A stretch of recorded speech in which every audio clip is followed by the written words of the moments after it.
Terima kasih Anda masih bersama kami. Bagi Anda yang baru saja bergabung, kami hadirkan kembali 3 berita utama hari ini. Mobil pick-up yang dikendarai seorang perempuan yang sedang belajar mengendarai mobil menabrak sekelompok pelajar.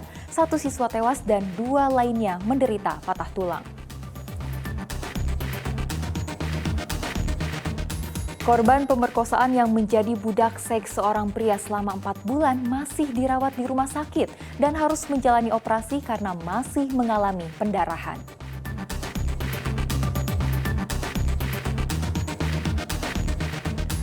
Penutupan ajang ASEAN Para Games diwarnai kolaborasi tari Indonesia dengan tarian Kamboja, tuan rumah ASEAN Para Games mendatang.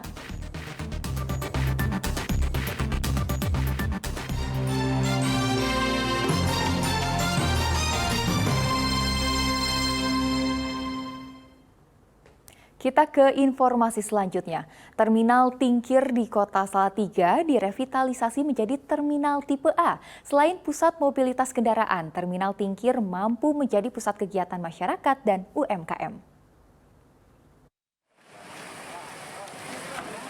Revitalisasi Terminal Tingkir menjadi tipe A masih berproses. Setelah disidak oleh Menteri Perhubungan, progres pembangunan terminal sudah mencapai 50,91%. Selain meningkatkan fasilitas dan kantor, Terminal Tingkir akan menjadi pusat kegiatan usaha masyarakat.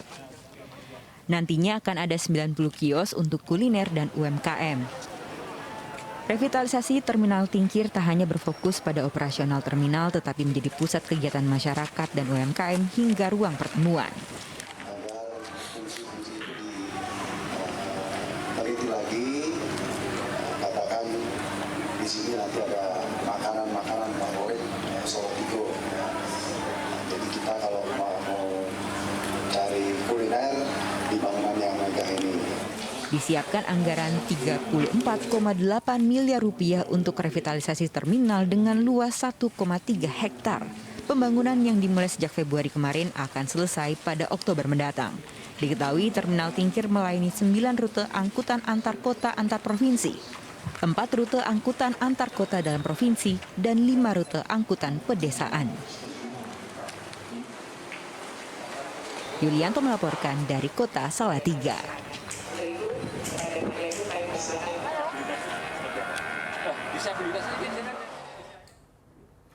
ASEAN Para Games 2022 usai digelar. Indonesia berhasil menjadi juara umum dengan perolehan 175 medali emas. Pemerintah berjanji akan memberikan bonus untuk para atlet difabel yang berhasil membawa pulang medali. Upacara di Stadion Manahan Solo pada Sabtu malam menandai selesainya perhelatan ASEAN Para Games 2022. 11 kontingen peserta ASEAN Para Games berdefile dengan didampingi maskot tahun ini, Raja Mala. Perhelatan olahraga 2 tahunan ini ditutup oleh Presiden Joko Widodo. Jokowi pun mengapresiasi para atlet disabilitas bisa mencetak prestasi. Terima kasih atas partisipasi 1.248 atlet dari negara-negara ASEAN. Terima kasih telah memberikan pesan bahwa keterbatasan dan kesulitan bukanlah halangan.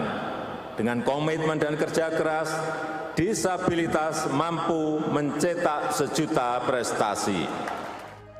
Ketua Pelaksana Inaspok lalu menyerahkan bendera ASEAN Para Sports Federation kepada Kamboja sebagai tuan rumah ASEAN Para Games berikutnya. Dalam APG tahun ini, Indonesia berhasil menjadi juara umum dengan perolehan 175 medali emas, 144 medali perak, dan 107 perunggu. Disusul peringkat kedua Thailand dengan 117 emas dan Vietnam 65 emas.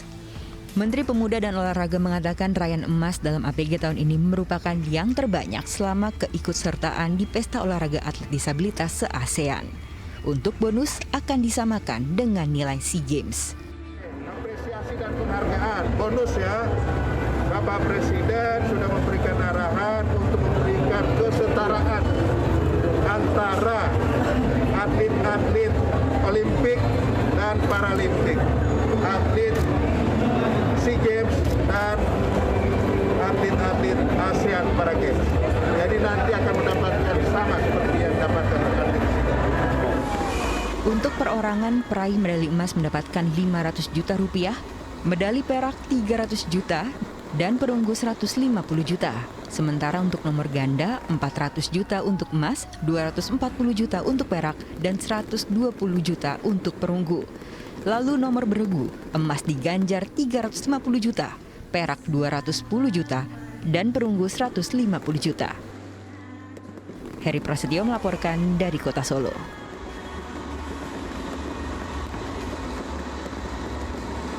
Usai menutup perhelatan ASEAN Para Games, Presiden Jokowi bersama istri dan cucunya Jan Etes berolahraga santai di Car Free Day Solo. Dalam kesempatan itu, Presiden membagi-bagikan balon gas gratis ke warga. Kehadiran Presiden Joko Widodo bersama Ibu Iriana dan cucu pertamanya Jan Etes di Hari Bebas Kendaraan Bermotor di Solo mencuri perhatian warga. Banyak warga yang datang untuk menyapa dan berfoto bareng dengan orang nomor satu di Republik ini. Di tengah jalan santainya, Jokowi dan Iriana membagikan balon gas ke warga sekitar, dibantu juga oleh Jan Etes. Warga pun menyerbu balon gas berkarakter ini. Bahkan, balon gas yang dijual sejumlah pedagang di CFD ludes terjual.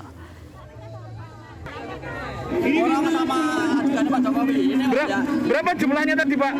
masih 30. Balonnya itu 30? Ya, di balonnya 1 botol 500. 500? Ya. Balon itu ya? Iya, setiap hari Itu, minggu, Pak. itu Hari minggu, biasanya Pak. sehari habis nggak? Ya? Sehari langsung habis nggak?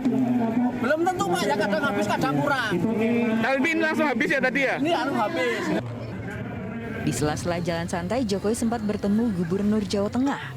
Meski tak mengobrol lama, Ganjar mengatakan kedatangan Jokowi ke Solo untuk bernostalgia, mengingat dulu pernah menjabat sebagai wali kota.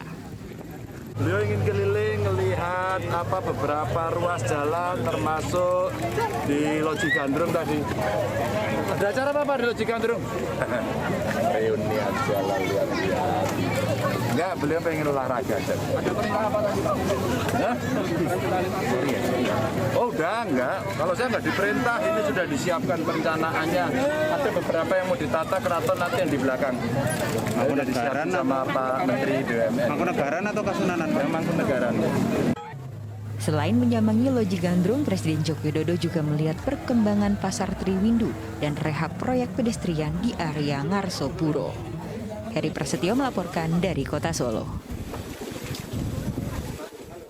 Fenomena Citayam Fashion Week kini sampai di Kota Semarang. Saat Car Free Day kemarin, zebra cross di Simpang 5 disulap menjadi arena catwalk. Tak memandang usia, warga menyambut Semarang Fashion Week dengan tema kemerdekaan.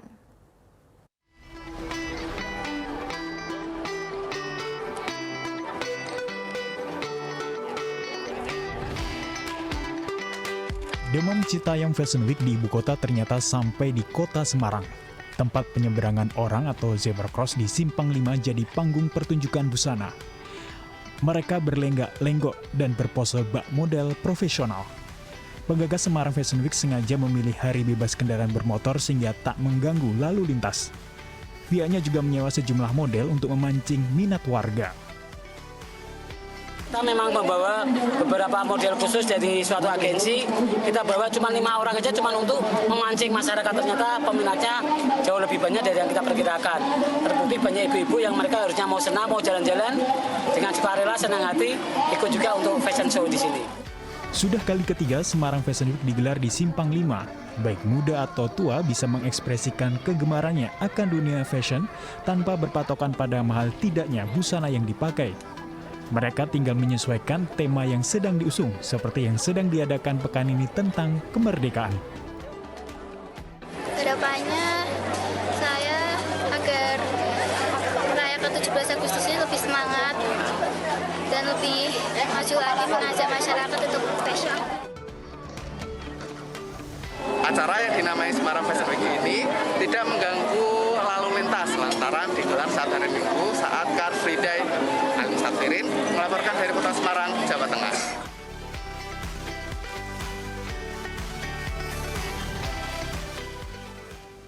Dan informasi tadi mengakhiri jumpa kita hari ini. Atas nama rekan yang bertugas, saya Tia Anissa mengucapkan terima kasih atas kebersamaan Anda. Selamat beraktivitas dan sampai jumpa.